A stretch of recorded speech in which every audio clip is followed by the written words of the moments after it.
마태복음 23장 1절에서 39절까지인데 오늘은 37절에서 39절까지만 함께 합독을 하시겠습니다. 37절입니다. 시작. 예루살렘아 예루살렘아 선지자들을 죽이고 네게 파송된 자들을 돌로 치는 자여, 암탉이 그 새끼를 날개 아래 모음같이 내가 네 자녀를 모으려 몇 번이냐 그러나 너희가 원하지 아니하였도다. 보라, 너희 집이 황폐하여 버려진 바 되리라. 내가 너희에게 이르노니 이제부터 너희는 찬송하리로다. 주의 이름으로 오시는 이여 할 때까지 나를 보지 못하리라 하시니라. 자리 앉겠습니다. 오늘 광고 나레이션이 확실히 달라졌죠? 아주 낭낭해졌습니다. 지난주보다 훨씬 더 목소리가 힘이 들어가고 너무 좋은 것 같아요.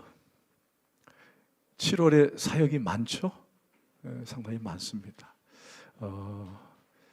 목사님의 목회관은 항상 기도로 준비하라라는 것입니다. 비록 우리가 모여서 기도할 수는 없는 처지 있을지라도 이런 거 기도로 사역들을 잘 준비해 주시기를 부탁을 드립니다. 아멘. 아멘. 꼭 기도로 부탁을 드립니다. 제가 월요일만 되면은 가까운 산에 갑니다. 이번 주 월요일 날은 좀 높은 산을 갔어요. 하는데 폭염주의보가 내렸는지 그날따라 습도도 높고, 제가 최근에 이 등산을 하다가 그렇게 많이 땀을 흘려본 적이 없습니다. 땀이 비 오듯 비 내리듯 한다라는 말이 있죠. 얼마나 땀을 많이 흘렸던지. 근데 이 땀을 많이 흘리면 물을 많이 마셔야 되는데 그날따라 제가 물병을 안 들고 올라간 거예요. 이 정도는 참을 수 있겠지 했는데 그렇게 땀이 많이 흐를 줄 몰랐습니다. 그래서 헉헉거리면서 정상에 올라갔는데 얼마나 덥던지 땀이 비 오듯이 내리는 거예요. 근데 거기 어떤 아주머니가 막걸리를 들고 와가지고 막걸리 한잔 하세요 그러는 거예요. 정말 물도 없지. 여러분 마셔 말어 하다가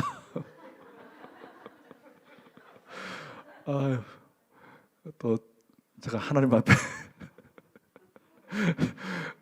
저 안 마십니다 그랬습니다. 그랬는데 제 옆에 일행이 계셨어요. 근데 일행이 있었는데 이분이 또 가서 산을 타신 분들이 참 인심이 좋습니다. 정말 좋은 것 같아요. 나눠 먹기를 좋아하는데 제가 안 마신다 그러니까 제 옆에 분에게 가가지고 나는 안 마시니까 이분은 마시겠지라고 생각하고는 막걸리 한 잔 드세요로 갖다 대는 거예요. 그러니까 이분도 역시 저 막걸리 안 먹습니다 그러는 겁니다. 참 대단하다. 저분이 더운데 막걸리 한 잔 하면 시원할 텐데. 시원하다는 말 여러분 이해가 되십니까? 근데 이게 막걸리를 거부하는 거예요. 근데 마침 또 옆에 같은 일행이 있는데, 젊은 일행이 있는데 그 일행에게 막걸리를 탁 주기 전에 이분이 그런 얘기를 하는 거예요. 아주머니한테 저분은 교회 다닌 분입니다 라고 얘기하는 거예요. 교회 다닌 분입니다. 그러니 아주머니가 몹석한지 더 이상 막걸리를 권하지 않고 자기 자리로 돌아가는 겁니다. 이 젊은이가 막걸리 처음에 받지 않았던 나이 조금 있으신 분에게 형님은 왜 언제부터 교회를 다니셨습니까? 그러니까 올해 처음 나갔대요. 올해 처음으로. 별로 안 되잖아요. 근데 왜 막걸리를 안 마십니까? 그랬더니 그래도 내가 명색이 교회 다니는 사람인데 내가 다른 거 어떻게 보여줄 게 없잖아. 그래서 내가 그냥 안 마셔. 그런데 저는 그 말보다 뒷말이 참 더 도전이 됐어요. 그런데 말이야, 옛날에는 그렇게 술이 달고 좋았는데 요즘은 써서 못 마시겠다는 거예요. 써서. 그러면서 이게 본인은 술을 마시지 않는다. 그러면서 자기들끼리 대화를 하는데 제가 입가에 미소를 지고는 더 이상 거기 앉을 이유가 없어가지고 즉각 내려왔습니다.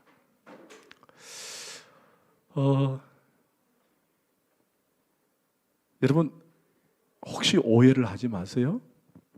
술을 마신다고 구원을 받지 못하는 것은 아닙니다. 절대 구원과는 상관이 없습니다. 하지만 우리가 예수님을 만나면 삶이 바뀌고 인격적으로 그분을 경험하게 하면 우리의 삶이 변화될 줄 믿습니다. 아멘. 물론 급박하게 갑자기 변할 수는 없습니다. 예수 믿었다고 저 사람이 갑자기 변한다.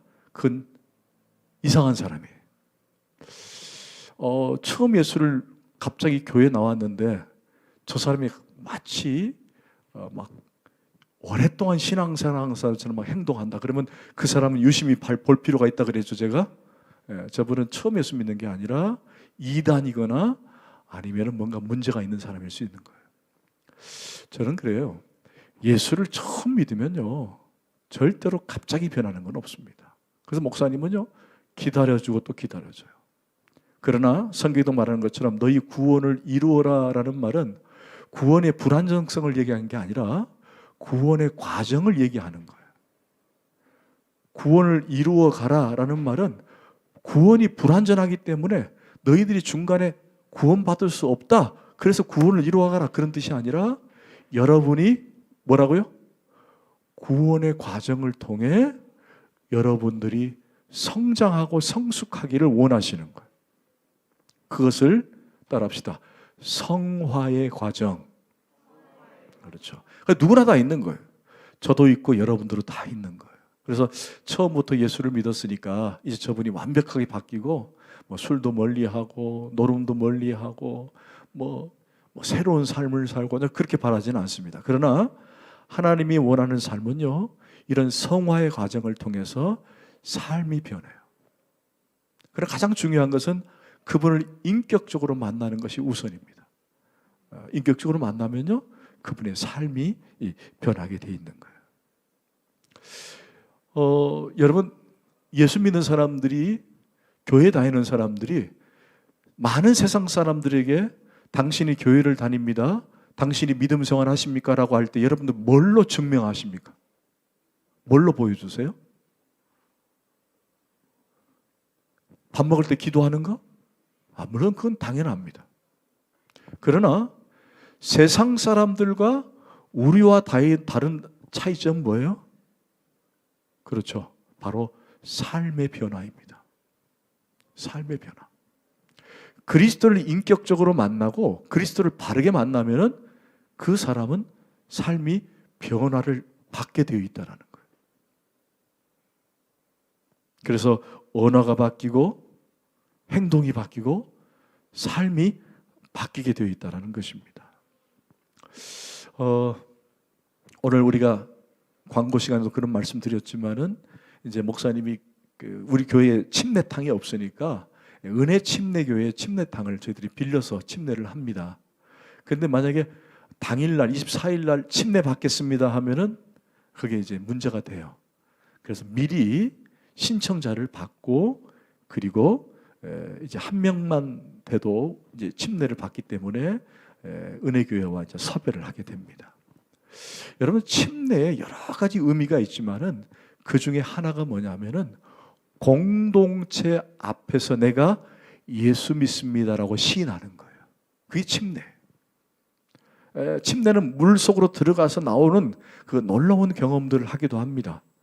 내가 세례를 받았으니까 나는 침례 받을 필요 없다, 그런 생각은 갖지 마시고 침례의 의미를 생각해서 침례를 받는 거예요. 꼭 뭐 강요할 필요는 없지만은 그런 의미를 되새기기 때문에 침례를 우리가 한번 경험해 보는 겁니다. 그러나 이 침례를 받는다라는 의미는 우리 공동체 앞에서, 우리 주달문이라고 하는 공동체 앞에서 나는 당신들과 함께 그리스도를 믿는 사람입니다라고 공포하는 거예요. 공포. 아멘. 여러분 그렇게 하셨죠? 만약에 그게 안 되면 침례 받을 필요 없어요. 침례 의미가 없는 거예요. 내가 침례 받고 그냥 목사님이 받으라고 했으니까 받는다 그런 뜻이 아니에요. 보세요. 나도 예수 믿습니다. 여러분이 믿는 예수를 믿습니다. 아, 우리 주 닮은 교회 공동체 안에 나도 예수 믿는 사람입니다. 라고 침례를 통해 보여주는 거예요. 할렐루야. 여러분, 우리의 삶은 그런 겁니다. 내가 예수를 인격적으로 만나면, 예수를 바르게 만나면 우리 주변 사람들에게 또는 주변 사람들에게 우리의 삶의 모습이 드러나고 그리고 구별되어지는 거예요. 제가 지난주도 말씀드렸지만은 여러분, 부활체를 입고 있는 사람들은 다른 사람이에요. 모두 다 잠자고 있지만 우리는 어떻게 해요? 우뚝 서 있는 사람들이에요. 그래서 사도 바울은 그것을 뭐라 그랬죠? 부활의 권력이라고 얘기했잖아요. 권력, 파워. 네. 마치 로마 황제가 통치하는, 결국 선한 영향력을 미치는 거예요. 그게 바로 그리스도를 만난 사람들이에요. 그리스도를 만난 사람들은 그렇게 삶이 변하는 거예요. 어떤 아이가 그런 얘기를 하는 거예요. 우리 엄마 아빠는 교회에서 살았으면 좋겠대요. 교회에서 살았으면. 무슨 말인지 아시겠습니까? 그렇죠. 교회에서는 너무 거룩하고 교회에서는 너무 잘하는데 집에 오면은 아니라는 거예요. 그러니까 우리 엄마 아빠는 교회만 있었으면 좋겠다는 거예요. 교회에서 살았으면 좋겠다는 거예요. 여러분, 이런 성도가 되지 않기를 부탁을 드립니다. 아멘. 교회에서 마찬가지, 집에서도 마찬가지, 직장에서도 마찬가지. 원래 우리 예수님의 성품은 온유합니다. 겸손하십니다. 그리고 사랑이 많으신 분입니다. 그런데 유독 서기관들과 바리새인만 만나면은 우리 예수님 늘 화를 내시는 분이에요. 그런데 오늘 본문은 이 바리새인과 서기관을 향해서 심지어 저주를 퍼붓습니다. 여러분, 오늘 본문을 다 읽지는 않았지만은 오늘 본문의 주 내용은 화 있을진저 외식하는 서기관과 바리새인들이여 라고 하는 저주를 퍼붓고 계십니다. 여러분, 본문을 한번 보실까요?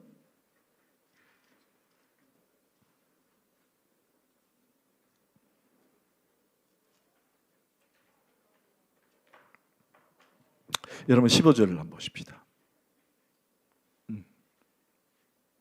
13절 먼저 볼까요? 시작. 화 있을진저 외식하는 서기관들과 바리새인들이여, 너희는 천국문을 사람들 앞에서 닫고 너희도 들어가지 않고 들어가라 하는 자도 들어가지 못하게 하느니라. 자, 예수님이 유독 바리새인과 서기관들에게 화 있을진저 서기관들과 바리새인들이여 라고 혹독하게 말씀합니다. 여러분, 성경에는요 이처럼 축복과 저주의 양면성이 다 나옵니다.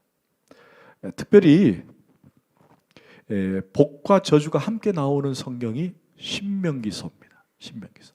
신명기서에는 복과 저주가 함께 나옵니다. 그런데 오늘 23장에서 예수님께서 화 있을진저라고 하면 저주를 퍼부으시면서 그들 가운데 화에 대한, 화 있을진저라고 예수님의 그런 질타의 그 내용이 오늘 23장 전체에서 7번 또는 8번 나온다는 것이 큰 의미가 있습니다. 여러분, 성경은요 아시는 것처럼 처음 시작은 하나님의 복으로 시작을 했고 끝날 때도 하나님의 복으로 끝납니다. 모든 성경은 그래요. 그런데 유일하게 마태복음만 처음에 복으로 시작해서 그리고 끝에 저주로 끝난다는 거예요. 예수님의 공생의 시각을 우리는 팔복으로 시작을 합니다. 예수님께서 이제 등장을 하셔서 많은 백성들을, 많은 무리들을 모아놓고 이제 강론을 하시는데 그 첫 번째 강론이 여러분이 잘 아는 팔복입니다. 그것을 전체 통괄적으로 산상수훈이라고 그러죠. 산상수훈의 첫 번째 대지가 팔복입니다. 그 팔복의 첫 머리가 뭐죠? 복 있는 사람은. 예수님의 공생의 처음 시작이 팔복이에요. 그리고 예수님께서 공식적으로 공생애를 끝내는 시점이 바로 오늘 본문의 시점입니다. 그 이후에는 예수님은 바로 이제 십자가의 길을 걸어 들어가십니다. 그러니까 공생애 시작할 때에 복으로 시작을 했는데 공생애를 마지막쯤에는 뭘로 끝을 맺냐? 바로 이 저주로 끝을 맺고 계신다는 거예요. 그래서 이 팔복과 오늘 이 마태복음 23장은 같은 8가지의 주제를 가지고 대치하는 현상을 보여주고 있다라고 말합니다. 그래서 7가지 또는 8가지인데 먼저 7가지를 한번 찾아보십시다. 여러분 13절을 다시 한번 보실까요? 화 있을진저 외식하는 서기관과 바리새인들이여. 자, 그리고 15절 시작. 화 있을진저 외식하는 서기관들과 바리새인들이여. 너희는 교인 한 사람을 얻기 위하여 너희보다 배나 더 지옥 자식이 되었도다. 즉 화 있을진저. 자, 16절에 화 있을진저 외식하는 서기관. 23절 화 있을진저 외식하는 서기관들. 25절 화 있을진저 외식하는 서기관과 바리새인들이여. 27절 화 있을진저 외식하는 서기관과 바리새인들이여. 자, 29절 31절에 보니까 화 있을진저 외식하는 서기관과 바리새인들이여. 자, 이렇게 7가지가 나와요. 그래서 33절을 포함을 시키는 경우도 있습니다. 33절 시작. 뱀들아 독사의 새끼들아 너희가 어떻게 지옥의 판결을 피하겠느냐. 아주 저주를 퍼붓죠. 저주를 퍼옵니다. 그런데 여러분 14절을 한번 보세요. 14절에 보면 성경 구절이 없습니다. 그죠? 없음으로 되어 있죠? 근데 밑에 각주가 붙어 있어요. 각주 몇 번이죠? 1번으로 되어 있습니다. 1번. 어떤 사본의 14절에는 마가복음과 누가복음에는 유사한 구절이 있다. 그죠? 유사한 구절. 찾아보시면 알겠지만 화 있을진저라고 하는 단어가 나옵니다. 그래서 모두 8번이다. 자, 다시 한번 정리하십시다. 예수님의 공생애를 시작할 때 뭘로 시작하셨죠? 복으로 시작했어요. 그런데 공생애 끝날 때쯤에는 뭘로 끝나죠? 저주로 끝났다. 저주로 끝났다. 자, 그러면 이 대상이 누구죠? 오늘? 서기관과 바리새인들이다. 여러분 지금 쭉 우리가 마태복음을 쭉 공부하면서 서기관과 바리새인들에 대해서는 이미 여러분이 이미 익숙하게 알고 있습니다. 그죠? 이들은 어느 집단이에요? 나름 종교적으로 유능하고 종교적으로 자신을 과시할 수 있는 종교 집단이에요. 나름 종교성이 뛰어나다고 생각하는 사람들입니다. 그들이 바로 이들이에요. 그래서 종교 생활을 통해서 많은 사람들에게 모범을 보인다라고 자부하는 사람들이 바로 이들이다라는 겁니다. 그런데 이들을 향해서 예수님이 화 있을진저 저주를 퍼붓죠. 자, 그렇다면 오늘 이들과 나와는 무슨 상관이 있을까라고 하는 질문을 먼저 던져봅니다. 과연 이들은 저주를 받았던 사람들인데 과연 나는 이들과 다를까? 아니면 이들은 과연 오늘날 누구를 의미할까라고 하는 것입니다. 여러분 혹시 우리 주변에 교회를 잘 다니다가 넘어지는 사람들이 있어요? 혹시 주변에 있죠? 교회를 잘 다니다가 신앙생활을 잘 하다가 교회를 안 다니는 사람들이 있습니다. 여러분 그 사람들의 공통점이 하나 있어요. 물론 자기 환경 때문에 교회를 다니지 못하는 사람도 있지만은 많은 사람들 중에 일부가 어떤 생각을 하느냐. 죄송합니다. 호칭을 써서 목사님 때문에 또는 장로님 때문에 또는 권사님 때문에 집사님 때문에 나 교회 안 나갈래 하는 경우가 많이 있더라는 거예요. 그러니까 복음 때문에 넘어지는 게 아니라는 거예요. 오히려 신앙생활 할 때에 관계에서 넘어지니까 문제가 발생하다는 겁니다. 여러분, 이게 바로 오늘날 우리 주변의 문제이고 우리의 문제일 수 있다는 것입니다. 자, 그런 마음으로 오늘 본문을 조금씩 들어가 보도록 하겠습니다. 여러분 3절 읽겠습니다. 시작. 그러므로 무엇이든지 그들이 말하는 바는 행하고 지키되 그들이 하는 행위는 본받지 말라. 그들은 말만 하고 행하지 아니하다. 그러니까 그들의 심판의 대상은 말이 아니라는 거예요. 얼마나 좋은 말을 했겠습니까? 하나님을 높으시고 하나님 위대하시고 얼마나 좋은 말을 했겠어요. 그런데 그 말에 심판이 있는 것이 아니라 어디 있다? 행동에 문제가 있다라는 거예요. 그러니까 교회 리더들, 교회 지도자들에게 성도들이 항상 눈에 보이는 게 뭐예요? 말도 말이지만은 그 말과 연결해서 행동으로 드러나느냐, 드러나지 않느냐라고 하는 것이 그들 눈에 들어온다는 것입니다.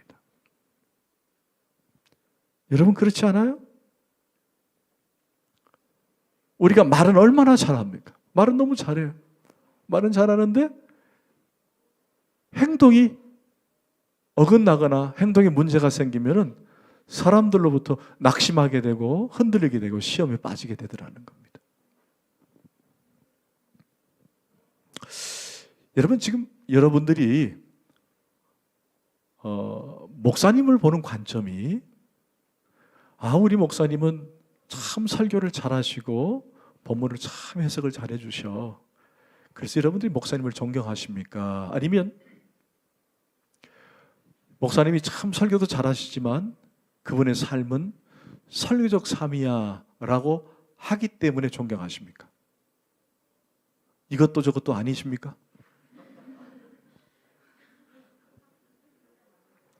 그럼 바꿔서 말해 보십시다.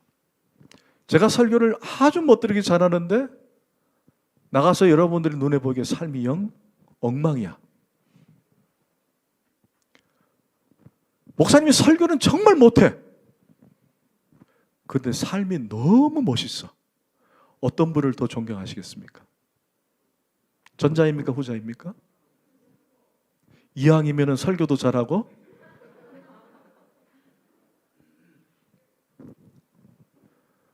여러분 이게 아주 심각합니다. 얼마 전에 저희 교회 방문하신 분이 목사님께 상담을 해왔어요. 이건 우리 온라인으로 나가지만은 내가 그분의 이름은 제가 지칭을 하지 않겠습니다. 근데 이분이 너무 고민을 하는 거예요. 너무 고민을 하는 거예요. 교회를 옮길까 말까 고민을 하는 거예요. 그리고 왜 그러냐라고 말했더니 목사님이 너무 거짓말을 하신다는 거예요. 너무 거짓말한다. 그래서 목사님께 물었답니다. 성도 좀 대차지 않습니까? 대단하지요? 목사님 왜 그렇게 거짓말을 하십니까? 라고 물었대요. 그때 이 목사님이 죄송합니다. 잘못했습니다. 라고 말했으면 되는데 이분이 또 뭐라고 말했냐? 선의의 거짓말입니다. 라고 또 얘기하더라는 거예요. 그래 그 얘기를 딱 듣는 순간 내가 더 이상 이 교회에 나갈 필요가 없겠다 하고는 교회를 그만뒀다라는 거예요. 여러분 입에서 그런 얘기를 하셨어요. 설교는 조금 못하더라도 저분의 삶이 정말 위대하다면 존경할 수 있다. 아멘이십니까? 여러분 그런데 그게 목사인 저에게만 적용되는 것이 아니라는 거예요. 맞죠? 예수 그리스도를 믿기로 작정한 우리 모두가 동일하다는 것입니다. 아멘. 아까 제가 처음 서두에 우리 아버지와 우리 엄마는 교회에서 살았으면 좋겠다. 여러분 이게 현실이에요. 현실이에요. 집에 가면은 다르다는 거예요. 교회 가면은 막 거룩한 척하고 얼마나 언어도 이쁘게 쓰고 찬송도 막 뜨겁게 하는데 집에 오면은 영 딴 사람처럼 딴 세상처럼 살고 있으니까 아이들 눈에는 그게 우리 집에 오면은 엄마는 달라지는구나. 아빠는 달라지는구나.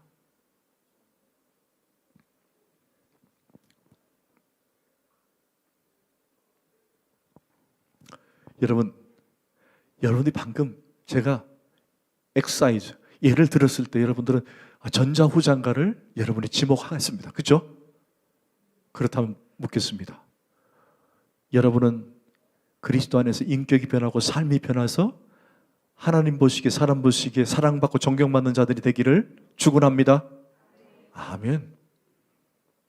저는 우리 주닮은교는 정말 자부합니다.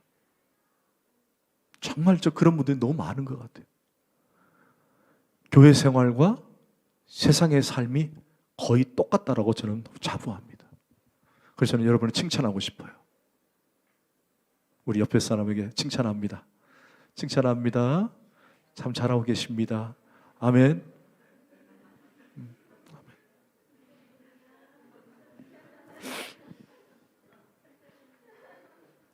자, 그 다음에 4절을 보십시다. 시작.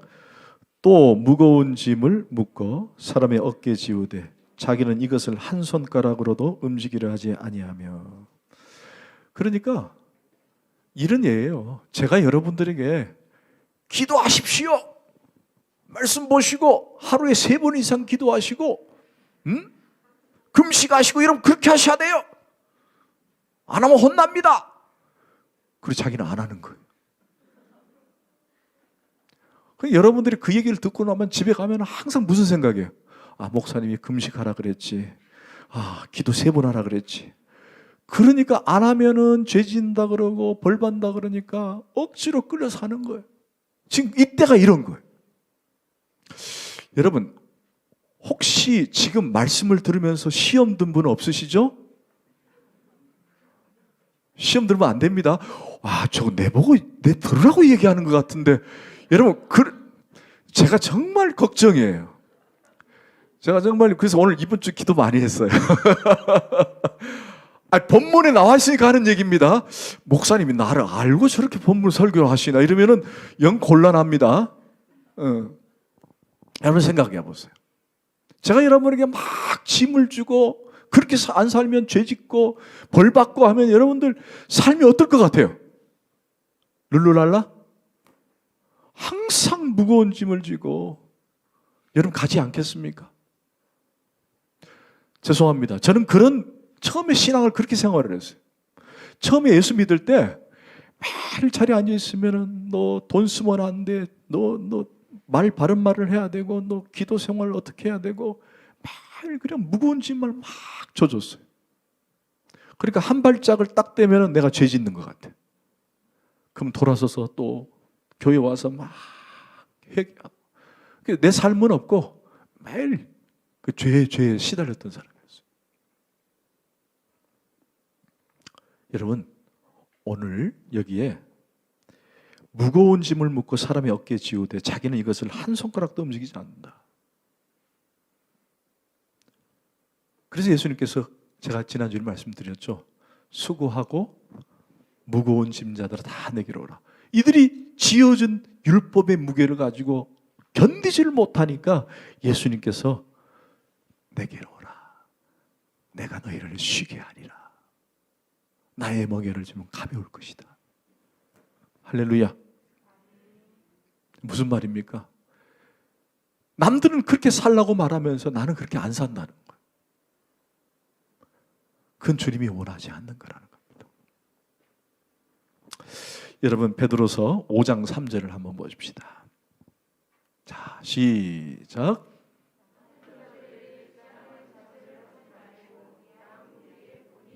아멘. 약물이 뭐가 되라고요? 모델이 되라는 거예요. 모델의 삶은 사실 쉬운 삶은 아닙니다. 본이 된다는 것은 쉬운 건 아니에요. 제가 아까도 말씀드렸지만은 이것도 성화의 과정이 필요해요. 본이 되라. 약물이 돼서 막 주장하듯이 이렇게 막 큰 소리 치고 할 것이 아니라 본이 되라는 거예요. 본이. 이 삶이 사실 어려운 삶이지만은 기본적으로 우리가 기억하고 알아야 할 것은 여러분이 샘플이 되어달라는 거예요. 할렐루야. 우리 주닮은교회는 우리 모두 그런 자들이 되기를 원합니다. 아멘. 5절 조금 빨리 진행하겠습니다. 시작.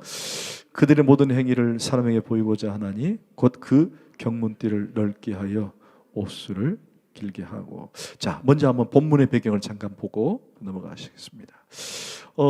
경문띠를 넓게 하고 옥수를 길게 한다. 이게 뭘 의미하냐면은 히브리 민족들은, 특별히 종교인들은 모세 때부터 이 옷을 입으면은 그 옷의 옷깃이 길면 길수록 거기에 글자가 많이 새겨져 있었어요. 근데 그 글자가 뭐냐? 신명기서 6장 6절에서 8절까지 말씀인데, 이것을 우리는 쉐마라고 불러요. 쉐마. 그 내용이 뭐냐? 오늘 내가 내게 명하는 이 말씀을 너는 마음에 새기고 네 자녀에게 부지런히 가르치며 집에 앉아 있을 때든지 길을 갈 때든지 누워 있을 때든지 일어나 때든지 이 말씀을 강론하여 할 것이며, 너는 또 그것을 네 손목에 메어 기호를 삼며 내 미간에 붙여 표를 삼으라. 여러분, 지금도 이스라엘 가면은 유대인들은 여기 이마에 이렇게 뭘 붙이기도 하고 이 팔에 뭘 끼기도 합니다. 거기 보면은 쉐마가 이렇게 있어요. 주 너의 하나님을 사랑하고 목숨을 다하고 뜻을 다해 사랑하라는 이 글귀가 쓴 것을 붙이고 합니다. 근데 그 글귀를 붙이는 것을 어디까지 하냐? 옷에다가도 붙이는 거예요. 옷에다가도. 그러니까 옷이 처음에는 작았다가 더 길어지는 거예요. 뭐 하기 위해서? 글귀를 더 많이 넣는 거예요. 그리고는 그 글귀를 많이 넣어가지고 시장통에 다니면서 사람들 놓고서 날 봐라, 나는 이렇게 글귀를 많이 붙이면서 애운다. 근데 정작 뭐가 없어요? 그 말씀에 삶이 없는 거예요. 그렇게 하지 말라는 거예요. 그렇게 하지 말라. 자기 과시하는 거예요. 자기 과시하고 이중적인 삶을 사는 거죠. 그런 걸 하지 말라는 거예요. 자, 그 다음에 8절을 보십시다. 시작. 그러나 너희는 랍비라 칭함을 받지 말라. 너희 선생은 하나요? 너희는 다 형제니라. 혹시 기억나십니까? 예수님의 권위에 대한 도전. 대제사장과 서기관들이 예수님의 권위에 대한 도전을 했던 기억나시죠? 그때 원래 권위자는 한 분이다. 권위자는 한 분이다. 너희들의 권위는 소위 말하는 사고 팔고의 권위를 통해서 얻어지는 거지만, 그러나 권위자는 유일한 하나님 한 분이다. 오늘 그 얘기를 다시 하시는 거예요. 너희들이 선생이 되지 말고 랍비가 되지 마라. 권위자는 오직 하나님 한 분뿐이다. 결국 너희는 그분 아래에서 순종하는 종일 뿐이다 라고 하는 겁니다. 여러분, 교회의 직분은 신분이 아닙니다. 따라합시다. 교회 직분은 신분이 아닙니다. 기능입니다. 아멘. 네, 교회 직분은 신분이 아니에요. 목사, 장로, 권사, 집사, 평신도, 그래서 제일 아래가 평신도, 내 말 들어. 아닙니다. 여러분, 교회 직분은 기능이에요. 기능. 우리 주닮은 교회는 그렇게 대할 줄 믿습니다. 아멘. 아멘. 아멘. 혹시 이제 1대1을 거의 다 마무리했을 거예요. 그렇죠? 이제 아직도 하고 계시는데, 1대1을 하는 양육자나 또는 1대1을 받는 교육자가 혹시 오해를 하지 말아야 될 것이 뭐냐면은, 내가 1대1 제자 양육을 했다 그래서 그 1대1을 가르쳐주는 사람의 제자가 돼서는 안 된다라는 거예요. 그리고 내가 1대1을 가르쳤기 때문에 이 사람은 내 제자다? 아니라는 거예요. 여러분, 1대1을 시작할 때 이분이, 이 교육자가 정말 정확하게 누구의 제자가 되기를 원하는 거예요. 그렇죠. 예수 그리스도의 제자가 되기를 원하는 거예요. 그게 목적이에요. 그래서 1대1을 성공적으로 마친 사람들은요, 나는 온데간데 없이 사라지고 오직 예수만 드러나는. 그래서 이분이 예수를 깊이 만나고 1대1을 끝날 때쯤 되면 막 어떨 때는 외롭고 힘들고 막 괴로울 때 그분에게 찾아가는 것이 아니라 예수께 와서 무릎을 꿇는, 할렐루야, 그런 1대1이 돼야 되는 거예요. 우리 교회는 그게 중심이 되는 거예요. 물론 인간인지라 때로는 그분에게 의뢰를 하기도 하고 그분의 기도 부탁을 하기도 합니다만은 결국에는 우리는 그리스도의 제자가 되는 거예요. 그런 마음으로 1대1을 잘 진행하고 마친 줄 믿습니다. 아멘. 자, 11절 시작. 너희 중에 큰 자는 너희를 섬기는 자가 되리라. 여러분, 세상 기준이 아니죠. 세상은 다 큰 사람은 아랫사람을 다 군림하게 돼 있습니다. 그러나 성경은 완전 반대예요. 어떻게? 오히려 크고자 하는 자는 더 섬기라라고 말합니다. 근데 그게 잘 안 돼요. 잘 안 돼요. 그래서 제가 오늘 여러분에게 한 가지 도전을 합니다. 따라합시다. 아비의 마음을 갖자. 그러면 돼요. 아비의 마음을 가지세요.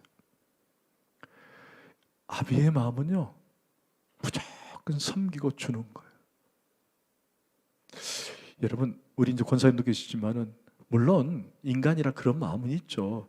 자식들에게 잘해주면 자식들이 나에게 뭔가 좀 해주겠지, 이런 마음을 안 가질 수는 없죠. 그런데 여러분 어때요? 부모님들은 어때요? 자식들에게 뭘 바라고 해주십니까? 아니잖아요. 여러분 그래요? 아니, 부모가 자식들에게 이렇게 교육을 다 시켜놓고 야, 누구는 나중에 교육비 다 돌려줘, 이렇게 합니까? 바라보지 말. 바라볼 필요 없어요. 아니, 자식을 키우면서 나중에 이거 다 키워가지고 나중에 얘네들이 나한테 그동안 해준 거 다 돌려주겠지, 그러면서 키우는 부모는 아무도 없거든요. 왜 대답이 영 시원찮은데? 본전 생각나세요? 문집사 그러세요? 아니, 자식은 부모에게 자꾸 바라죠. 바랍니다. 조원사님 그렇죠? 김집사가 막 바라잖아요. 엄마의 사랑을 바라고. 근데 부모는 자식에게 그거 바라지 않습니다. 그래서 무슨 가시고기니 그러잖아요. 그게 부모의 마음이에요. 그러니까 우리가 상대방을 대할 때 그 마음으로 대하면 돼요. 그 마음이 없으면 목회도 힘들고 목양도 힘들고 다 힘든 거예요. 여러분, 아비의 마음, 조금 다른 표현은 애비의 마음을 가지셔야 돼요. 그 마음으로 섬기는 거예요. 그 마음이 사라지면은 모든 게 다 문제가 생겨요. 어려워져요. 저는 부목사 때 그걸 너무 많이 경험을 했어요. 제가 배운 게 5년 동안 배운 그 애비의 마음을 갖자, 아비의 마음을 갖자. 늘 그 마음을 가졌어요. 여러분, 아비가 자식들 앞에서 굴림을 합니까? 물론 요즘 그런 부모가 있다가 하더라도 자식들 앞에서 권위주의적이고. 근데 요즘은 그거 안 통하잖아요. 여러분, 애비의 마음으로, 애미의 마음으로 목양을 하고 목회를 하는 거예요. 할렐루야. 아멘. 자, 이제 13절 하고 이제 결론을 맺겠습니다. 시작. 화 있을진저 외식하는 서기관들과 바리새인들이여, 너희는 천국 문을 사람들 앞에서 닫고 너희도 들어가지 않고 들어가려 하는 자도 들어가지 못하였다. 여러분, 이게 사실 어떻게 보면 오늘 본문 전체의 중심 주제일 수가 있습니다. 화 있을진저 서기관과 바리새인들이여. 세상 사람들이 예수 믿겠다고 오고 있는데, 구원받으려고 애를 쓰고 있는데 어때요? 막고 있다라는 거예요. 막고 있다는. 마가복음 2장에 보면은 중풍병 든 사람이 있었습니다. 근데 그의 친구들이 그 중풍병자 환자를 들고는 예수님 계신 곳으로 들어가려고 하는데 들어갈 수가 없습니다. 왜 그렇죠? 사람들이 너무 많아서 그런 거예요. 결국 이들은 지붕 위로 올라가 지붕을 뜯고 내려옵니다.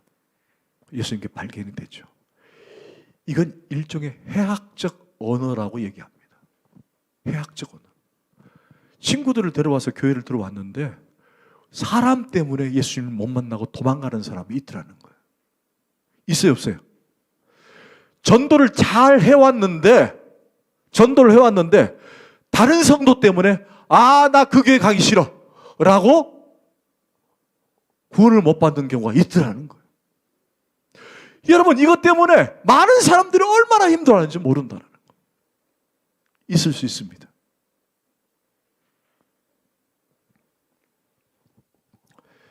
여러분, 교회는요, 교회의 세속화의 문제도 있어요. 교회 세속화 문제.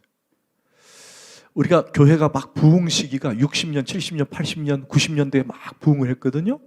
그때 부흥할 때 교회가 부흥하는 원인 중에 하나가 세상 구호와 비슷했기 때문에 그래요.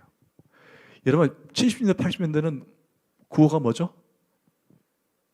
경제 부흥, 잘 살아보세요였잖아요. 그러니까 뭐든지 잘 살아보세요, 잘 살아보세요. 그게 그대로 교회 안에서 들어왔어요. 그리고 잘 살아보세요 하니까 막 이곳저곳에서 막 뭐라고 얘기하냐면 복 많이 받으세요. 복 많이 받으세요. 막 그랬거든요. 그러니까 복이라는 개념이 교회 안으로 들어왔어요. 그래서 70년대, 80년대, 90년대 교회 구호가 뭐예요? 복 받는 성도가 되자. 그래서 복에 대한 얘기를 많이 했었어요. 한때 우리 기독교 안에 어느 교단은 이 복을 중심으로 해서 설교를 많이 했기 때문에 부흥을 가져왔던 시대가 있어요. 그래서 삼박자 구원이라고 그러죠. 그 삼박자 구원이 요한 3서 1장 2절에 이 말씀이에요. 사랑하는 자여, 네 영혼이 잘됨 같이 네가 범사에 잘되고 강건하기를 내가 간구하노라. 이 말씀이 얼마나 좋은 말씀이에요. 근데 좋은 말씀인데 이걸 잘못 해석을 했어요. 영혼이 잘 되면 돈도 많이 벌고 건강도 하고 땅도 많이 사고 집도 좋은 집 사고 이렇게 해석을 해버렸어요. 영혼이 잘 되면 모든 문제가 잘 풀리고 취직도 잘하고 장가도 잘 가고 시집도 잘 가고 그렇게 된다라고 해석을 해버린 거예요. 그러니까 누구나 다 교회에 오는데 그 교회를 오면은 뭐 한다? 잘 된다. 잘 살아보세요. 복 받으시오. 이렇게 돼버린 거예요. 그러면 반대로 안 되면 뭐예요? 그렇죠. 저주받은 거예요. 이렇게 돼버리는 거예요. 우리 교회 안에 그게 얼마나 많이 침투했는지 모릅니다. 그리고 또 하나, 교회 안에 이원론적인 이원주의자들이 많이 생겼어요. 그러니까 교회 안의 삶, 교회 밖의 삶, 이게 다르게 사는 사람들이 너무 많아졌다라는 거예요. 결론을 맺겠습니다. 사랑하는 성도 여러분, 그렇다면 오늘 본문에서 말하는 화 있을진저 외식하는 자요 서기관과 바리새인들이요 라고 예수님께서 쏘아부었던 저주했던 대상이 오늘날 과연 누구냐라는 것입니다. 누구일까요? 누구일까요? 어떻게 보면 저일 수도 있고 여러분일 수도 있다는 것입니다. 우리가 교회 다닙니다. 믿음 생활합니다. 하나님을 잘 믿는다고 하는데 그러나 실상 삶은 그렇지 못할 때가 있더라는 거예요. 그래서 예수님이 마지막 결론으로 이런 얘기를 하십니다.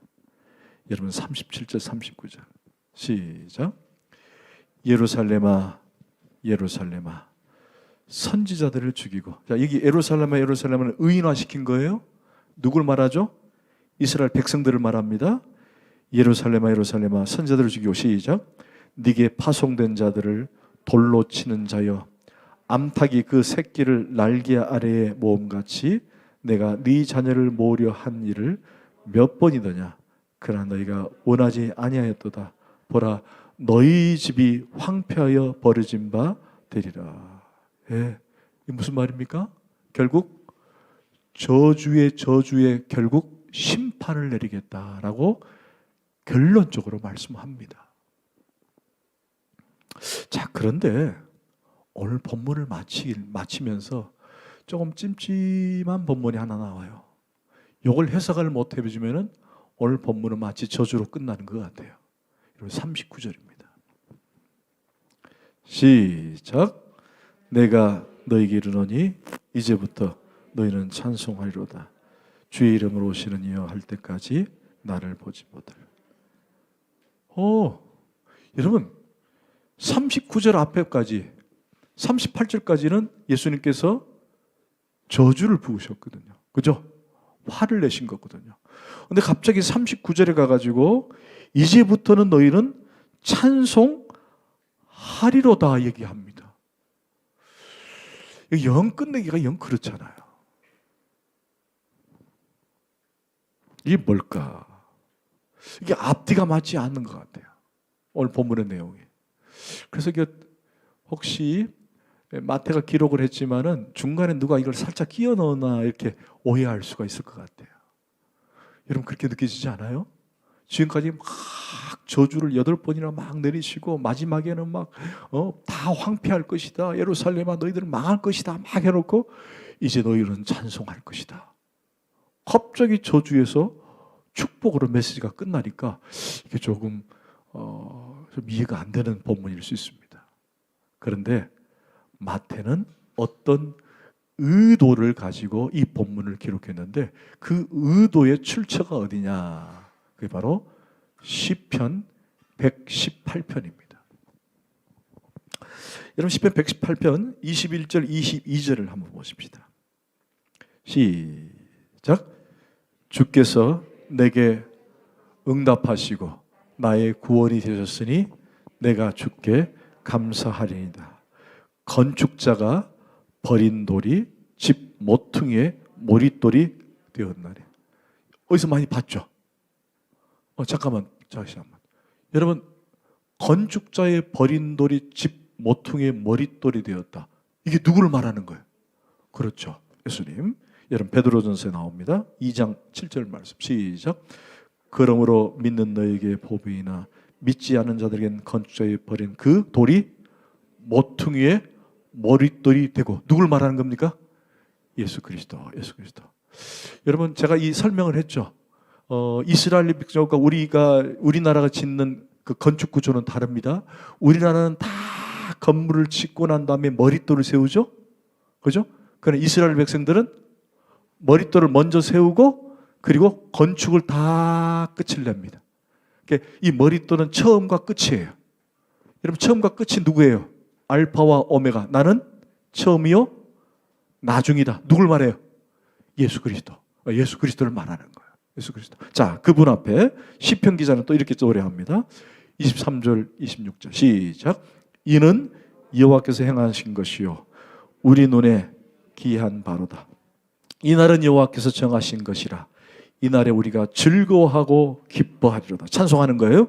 여호와여 구하옵나니 이제 구원하소서.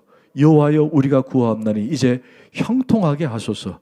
여호와의 이름으로 오는 자가 복이 있으며 우리가 여호와의 집에서 너희를 축복하였도다. 여호와의 이름으로 오는 자가 누굴까요? 예수 그리스도, 메시아를 의미하는 겁니다.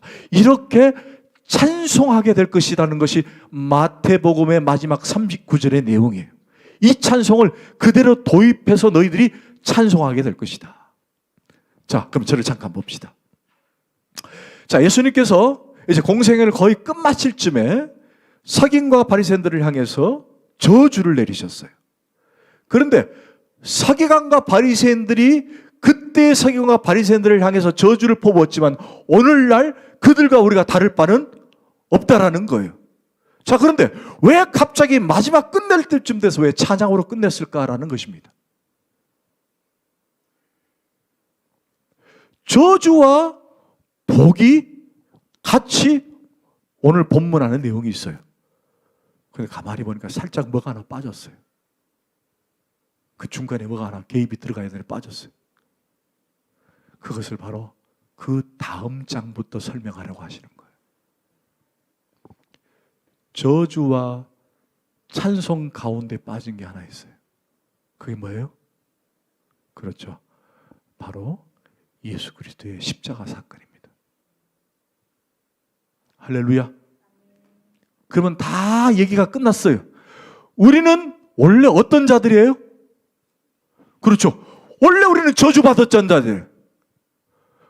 우리는 저주받았던 자들이에요. 하나님을 알지 못했고 하나님의 자녀가 될 수 없는 저주받은 사람들이에요. 뭐 때문에? 죄 때문에. 그런 인간들이 나중에는 찬송하게 될 거라는 거예요. 하나님을 찬송하게 될 거라는 거예요. 어떤 이유로? 예수 그리스도의 보혈의 능력으로. 할렐루야. 오늘 이 본문이 주신 정확한 주제는 이거예요. 정확한 주제는 이거예요. 이 정확한 주제를 알면은 여러분의 신분이 드러나게 되는 거예요. 여러분은 어떤 분이에요? 원래는 저주받았던 자인데 이제는 찬송하게 되는 자가 되었고, 그 찬송하는 자는 무엇 때문에 찬송하게 된 자예요? 예수 그리스도의 은혜로 찬송하게 된 자다. 누가? 목사님이? 여러분이. 할렐루야. 그 얘기를 종합적으로 꺼내신 거예요, 지금. 오늘 이 얘기를 여러분이 들었기 때문에 오늘 본문을 다 이렇게 해석할 수 있구나라고 여러분 알아듣지만 만약에 그렇지 않았다면 그냥 넘어갔을 거예요. 그래서 오늘 본문은 그거예요. 우리도 서기관과 바리새인과 똑같다. 그죠? 똑같다. 저주받아야 된다. 그러나 그리스도의 은혜로, 그리스도의 보혈로 나는 이제 하나님을 찬송하는 자가 되었다. 할렐루야. 이게 우리의 신분이라는 거예요. 자, 그렇다면 당연히 여러분의 삶이 변화되어야 되지 않겠습니까? 아니에요? 내가 저주받았는데 그리스도의 은혜로 찬송하는 자가 되었으니 이제는 내가 내 삶이 어떻게 살아야 될지가 나오지 않냐라는 거예요. 할렐루야. 그래도 별로 딴 사람 얘기하는 것 같고 그런 것 같아. 여러분, 이번 한 주간 참 뉴스가 많았어요. 전 아베 총리가 죽었습니다. 그리고 제가 이름을 자꾸 헷갈리는데 나영인가요? 나영이? 그 완도에서 물에 빠졌던 아이 이름이 나영이 맞나요? 나영일 것 같아요. 나영이. 근데 얘는 사실 얼마나 불쌍해요. 그 부모들 때문에 물에 빠졌잖아요. 근데 그 아버지가 가상화폐를 했답니다. 그리고 1억 5천의 빚을 졌다 그래요. 여러분, 사건 사고가 많았지만 결국 죽음으로 끝나는 사람들이 오늘 이번 한 주간 상당히 많이 있었습니다. 또 돌아오는 주간에 또 많을 거예요. 여러분, 이건 어떤 의미를 얘기하느냐? 두 가지 의미를 얘기해요. 하나는 어떻게든 모든 인간은 죽더라는 거예요. 그렇죠? 영원히 살 거예요? 얼굴 표정들이 나는 영원히 살 것처럼 얘기를 하시는데 다 죽을 거예요. 그런데 또 하나의 교훈은 뭐예요? 어떻게 죽냐라는 겁니다. 할렐루야. 여러분, 지금 여러분의 삶을 한번 자세히 보세요. 내가 괴로워하는 문제, 어떤 문제로 괴로워하는지 보세요. 이걸 그대로 가다가 하나님 부르시면 갈 것인가? 아니면은 이것 말고 더 좋은 게 있는데, 더 거룩한 삶이 있는데, 더 멋진 삶이 있는데 그 삶을 위해서 내가 살아갈 것인가? 한번 도전해 보는 거예요.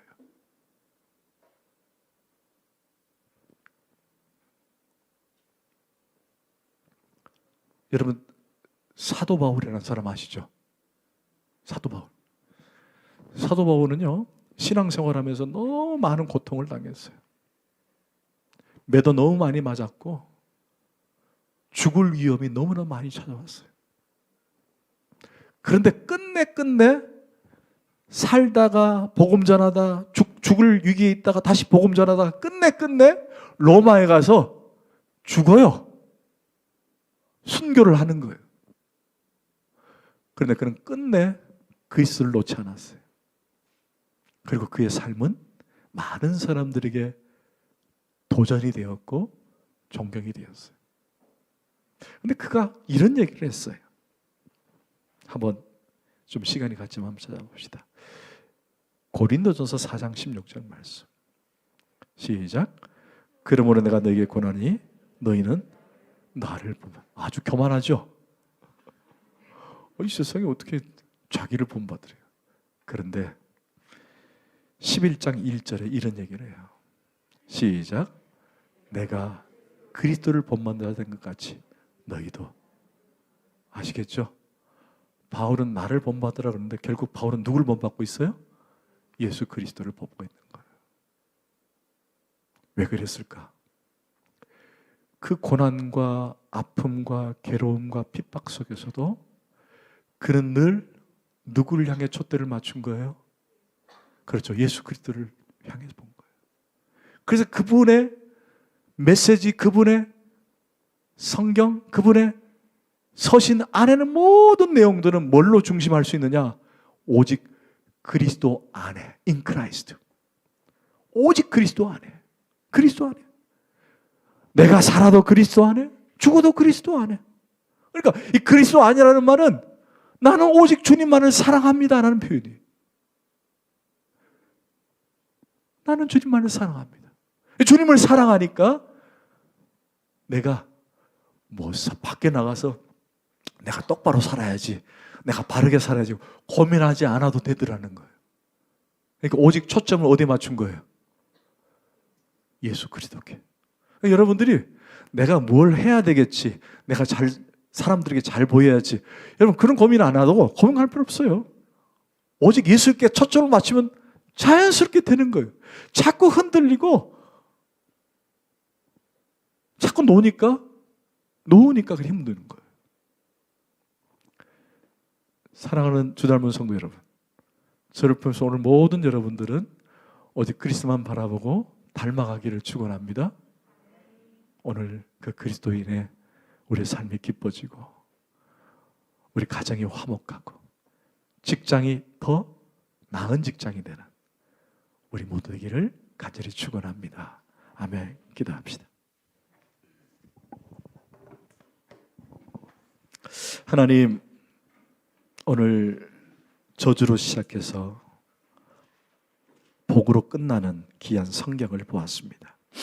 그 중간에 그 중심은 예수입니다. 예수 그리스도의 보혈의 능력으로 우리가 살게 하여 주옵소서. 그래서 우리가 바라볼 것은 예수님밖에 없음을 고백합니다.